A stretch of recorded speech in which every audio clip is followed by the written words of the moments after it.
बच्चों, let's read this question. So this question says, a force produces an acceleration of 5 meter per second square in a mass of body of mass 5 kg. If the same force act on a body of mass 10 kg, then the acceleration produced in it. ठीक है, तो कितना acceleration produce होगा वो आपको यहाँ पर calculate करके बताना है. ठीक है, तो इस क्वेश्चन का की कॉन्सेप्ट आप बच्चों फोर्स ही लिख लीजिए. क्या लिख लीजिए? फोर्स. की कॉन्सेप्ट क्या लिख सकते हैं? आपका फोर्स.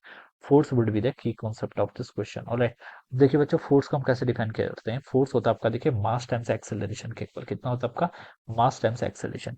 एक force produces an acceleration of 5 metre per second square in a body of mass 5 KG. ठीक है, ये क्या आपकी 5 केजी की बॉडी है. ठीक है, दिस इज 5 केजी बॉडी. ठीक है, इस पर देखिए आपका मास इसका 5 केजी, तो इसमें 5 जी फोर्स लेगा वर्टिकल डाउनवर्ड डायरेक्शन में. ठीक है, ग्राउंड इस पर फोर्स लगेगी नॉर्मल अपवर्ड डायरेक्शन में. Right, force produce an acceleration of 5 metre per second square in a body. ठीक है, अब इसका एक्सेलरेशन देखिए बॉडी का आपको गिवन कर रखा है कितना? 5 मीटर पर सेकंड स्क्वायर के इक्वल. ठीक है, बॉडी पर अगर फोर्स लेगा तो उसके कारण तो एक्सेलरेशन आएगा, और हमें पता है फोर्स कितना होता है? मास एक्सेलरेशन के इक्वल. ठीक है, तो यहाँ से आप force body of mass force निकाल सकते हैं. देखिए, मास बॉडी का कितना? 5 केजी. ठीक है, तो 5 केजी इंटू उसका एक्सेलरेशन भी गिवन कर रखे कितना? 5 metre per second square.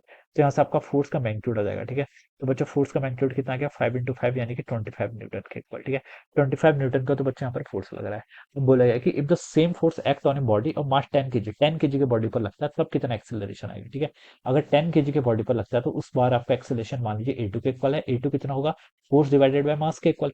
Force तो सेम है 25 न्यूटन का, मास चेंज हो गया, कितना? 10 केजी हो गया. ठीक है, तो फोर्स आप यहाँ पर से 25 न्यूटन लिख लीजिए, डिवाइडेड बाय मास. मास इस बार 5 ना है कि कितना हो गया? 10 केजी हो गया. ठीक है, तो इसको सॉल्व कर लीजिए. 25 डिवाइड बाय 10 करेंगे तो कितना आएगा? 2.5.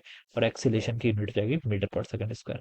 तो 2.5 मीटर पर सेकंड स्क्वायर, यानी कि जो बी ऑप्शन है ये क्या होगा? इसका राइट आंसर. ऑलराइट, तो इस तरीके से क्या करेंगे बच्चों? हम इस क्वेश्चन को यहाँ पर सॉल्व करेंगे. Okay, this will be the answer.